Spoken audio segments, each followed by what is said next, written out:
Good morning, good evening, whoever you are, wherever you are, whatever you might be doing.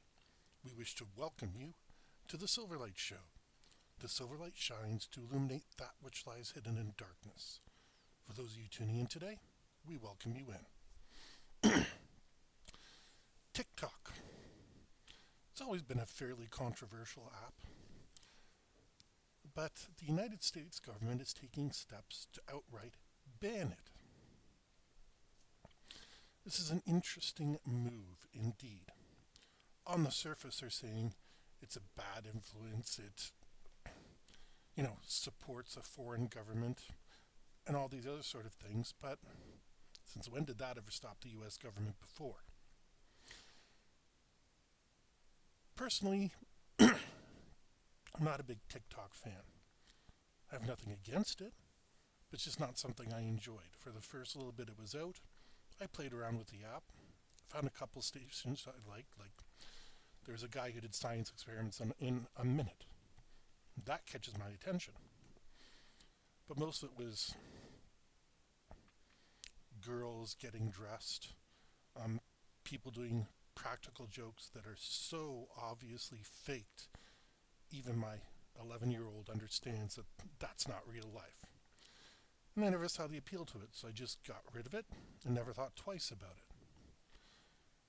As it turns out, there's another layer behind that. See, the Chinese government didn't just create TikTok, they created it with the idea that it would be able to do facial monitoring and recognition. That's right, that handy device in your pocket is collecting information for the Chinese government. And I think this is the real reason behind the ban. If it was any other industry, probably nothing bad would be happening. But we're going back to this kind of trade war between the East and the West bloc. Because China is quietly supporting Russia, the idea is if we strike back through TikTok, we can get one over on them. And at the same token, we're solving this facial recognition problem. Well, this is unbelievably stupid. We do all sorts of trade with China. Um, I'll tell you the honest truth. I was part of organizing a major charity event, and we were going to get some pens printed up. Simple pens, with our logo and, the date so that people could remember it. The local design firm, because I went local first, was going to charge us about $1 a pen. And they needed like 6 months' notice to deliver one. China was going to be 10 cents a pen, and we would have them shipped to us in 2 weeks. Awfully hard to turn down that when you're working for a charity. And, $1 a pen, we were giving out over 1,000. That adds up pretty quickly. But no, that business isn't the problem. See, I keep pointing back to this facial recognition thing. They're justifying it through, supporting the other bloc. But the problem is, we have a trade agreement with them. Remember the most favored nation status that was pumped into our head for decades?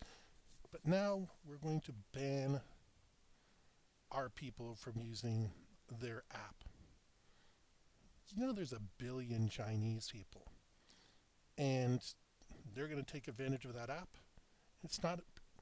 They're going to notice the drop in users, but they'll probably be made up in next to no time.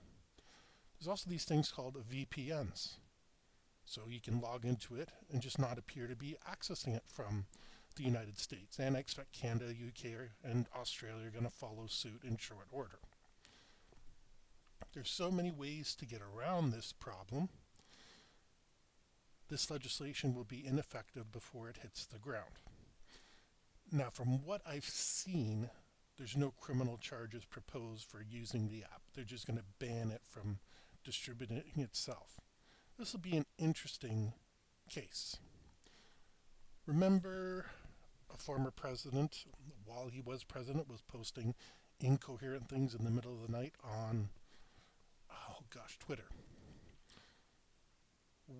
why wouldn't they move to do the same to Twitter? Because it's possible a future president could make a similar mistake. And people do weird things on Twitter all the time. Instagram. Not much difference between TikTok and Instagram, in my opinion, but Instagram is greenlit. It's making Facebook into an even bigger giant. Sorry, Meta. It's making Meta into an even bigger giant than it already is. TikTok is only attracting attention because it's a Chinese product. And again, this makes no sense because go around your house right now, find something that isn't made either by China or under Chinese influence, because Vietnam is picking up a lot of this stuff. India is a strange case. They do work with China, but they also have a long-standing rivalry, like literally thousands of years worth of rivalry. So Pakistan is closely allied with China, although they don't seem to do much economic trading with the rest of the world. So you'll come across the odd bit of fruit or something like that, but you don't really get many electronics. But China is such a big economic force, they can just simply start pre-including it on every bit of software that they put onto their devices. And then what you're going to do?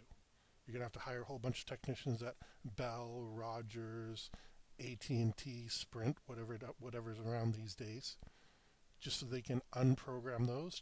China doesn't have to worry. They can still ship it. Oh, we're so sorry. We didn't realize, 10 million iPhone 15s or whatever the heck is coming out next got shipped over there with pre-installed software. Well, we're not returning it. You can take it. You can do what you want with it. Perfectly legitimate business practice. Again, I'm personally not fond of TikTok, but this legislation is problematic. You can't really go after the users. The users have VPNs and ways to get around any firewalls, and the Chinese aren't dummies. They're going to figure out how to set up separate servers, and then you can access one anywhere in the world.